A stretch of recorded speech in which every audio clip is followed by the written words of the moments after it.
I want to go back to Exodus, but before I do that,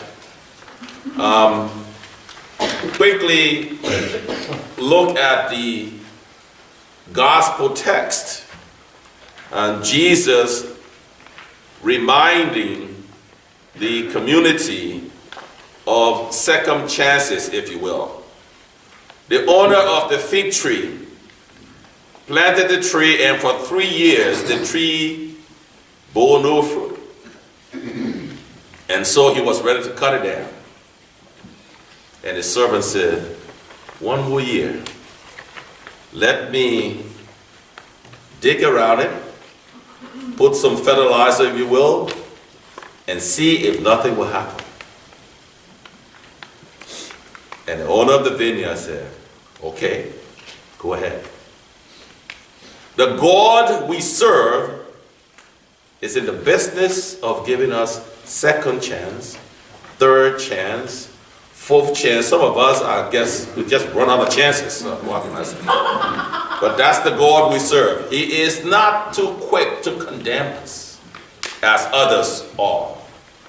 This is the God that Jesus is trying to communicate to us by way of Luke's gospel. Then Paul wants to remind us that there is no testing that we endure that is new to people. There's nothing new under the sun, if you will. And the God we serve will see us through whatever form of testing we have to endure.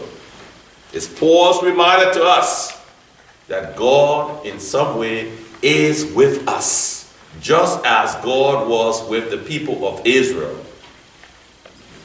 throughout the journey in the wilderness. Now let me get to Moses, because you know Moses' story. Moses is the adopted grandson of Pharaoh. But something happened that has Moses now in the land of Midian, running from his past. Moses grew up in Pharaoh's house as an Israelite. And on one occasion, Moses sees an Israelite being mistreated by an Egyptian. And he takes matters in his hand, and the Egyptian is killed. Moses didn't realize that people saw what happened. So on another occasion, when two Israelites were going at one another, he tried to intervene, and they reminded him, so you want to do to us what you did? Uh-oh, this thing is known. So Moses takes off running, and he's putting behind him his past. He's now in the land of Midian. He's married. He's serving his father-in-law, and he's out in the wilderness. In some way, trying to put enough distance between himself and his past. And there he is, going about his business as usual, and something gets his attention. There is a bush that is ablaze, but it's not being consumed. This is strange. Let me turn and look to see what's going on. If this bush is on fire, it should be consumed and destroyed. But instead, nothing is happening. And so he turns to look. And then a voice comes from the fire. I don't know about you, but this is the time where the sheep are going to take care of themselves. A voice comes from the fire and says, Moses, don't come any closer. Take off your shoes. You are standing on holy ground. In this case, if this is woman, I'll remind you, this is nothing holy. I've been walking here for many days. But Moses, I don't care how many times you've walked here, now I want you to know it is holy. And Moses engaged God in a conversation. that is going to lead Moses back to what he has been running from. God is now going to call Moses to send him back to Pharaoh to lead God's people out of Egypt. Moses, I want you to go to Pharaoh and give him a message for me. If I'm Moses, Lord, I'm here because something happened over there, just in case you don't know. Let me tell you. But no, Moses, I want you to go to Pharaoh. And like many of us, Moses has already thought about why he shouldn't be the one called to go to Pharaoh. Lord, Moses, I'm calling you to go to Pharaoh. All right, okay, let me say, I agree to go. When I get there, how would they believe me that you sent me? Oh, tell them I am. The God of their father, Abraham, Isaac, and Jacob, have sent you to them and to Pharaoh. When was the last time you heard God calling you? When was the last time you engaged God in a conversation? What has prevented you from hearing God speak to you? What has prevented me from hearing God speak to me? Let me suggest to you that part of our struggle, yours and mine, in hearing God is because we have in some way decided what God should sound like. And if that sound is not exactly that, then it can be God speaking to me. Let me say that again. In our minds, we have some way decided what God should sound like. And so the voice that will come from behind the counter or at the register at Walmart cannot be God. What in the world is he doing in a Walmart? That can't be God. But I remind you, it was in the desert of all places that the voice came from the burning bush. Sometimes, at least in my experience, I don't know about you, God has to do something extraordinary to get my attention. Because I'm too busy going. And I guess he has been calling to me, Wilmot, and I'm not listening. And all of a sudden he does something that just stops me dead in my track. And then I hear his voice. Years ago, I was in my office working. And I got a phone call from someone asking me for help to buy infant formula. And I decided instead of giving the person money, I was going to go to Walmart and buy a gift card and give it to them so they could buy the infant formula. And at the same time, that was when I used to send birthday cards and anniversary cards to parishioners.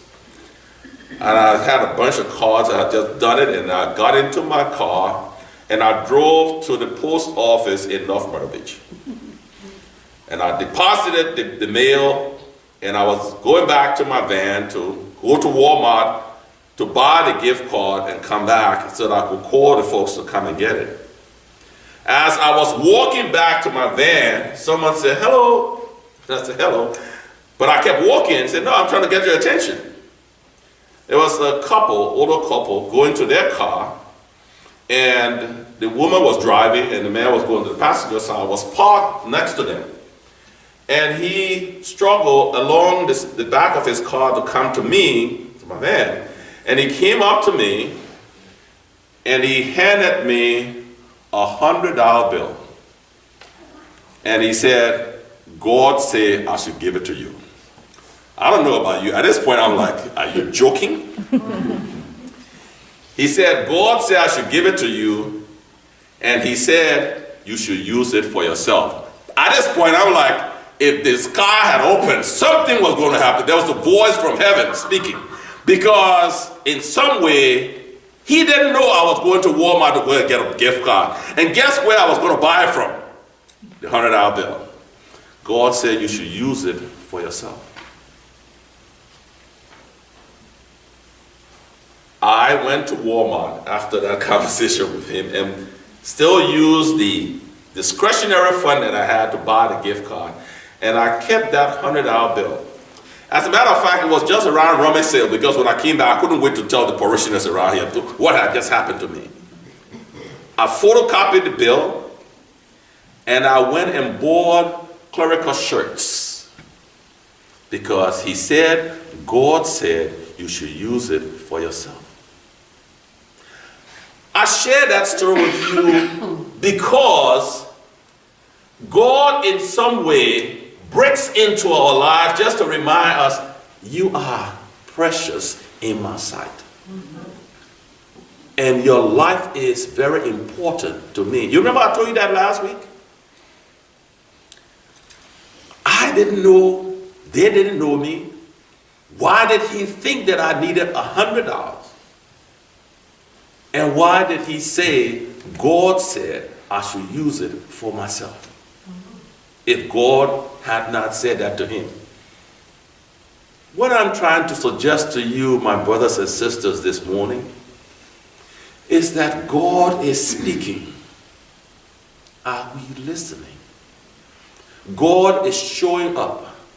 Are we missing him?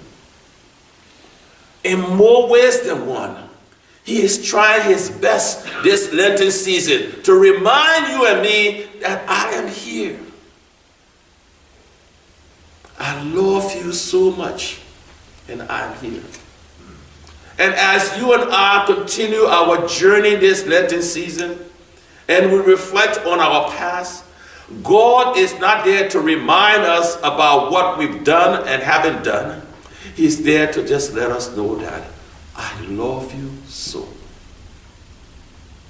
So much that I gave my only begotten so that he will take away from you all and set you free. As you listen to me this morning, it is my hope and prayer that you and I today will try to be a little more attentive to the ways in which God is going to call to us. Now, I'm not saying go to the post office after you leave church. Somebody will not give you a $100 bill. But what I am saying to you, the way in which God is going to call to you is going to be unique because he knows that you will be able to hear him. The way in which he's going to show up is going to be unique to you because he knows you're going to be able to recognize him. But let me pray that you and I will not be so distracted by all that is going on around us that we will miss the opportunity to hear him or to see him. Because he may not show up in a burning bush. He may show up wearing an apron and bringing a plate to sit before you. He may show up putting things in a grocery bag to hand you. He may show up walking along the beach and you will miss him because he's too ordinary. I pray that his ordinary appearance today will not be distracting so that we miss recognizing him. We may not be distracted by his form or by the sound of his voice. But amidst all of those busy sounds and appearances, we will recognize the one who comes to us daily to remind us that we are precious in his sight. Moses, take off your sandals, for you are standing on holy ground. St. Stephen's, listen, for I am speaking. St. Stephen's, look, for I am showing up to remind you that you are precious in my sight. Amen. Amen.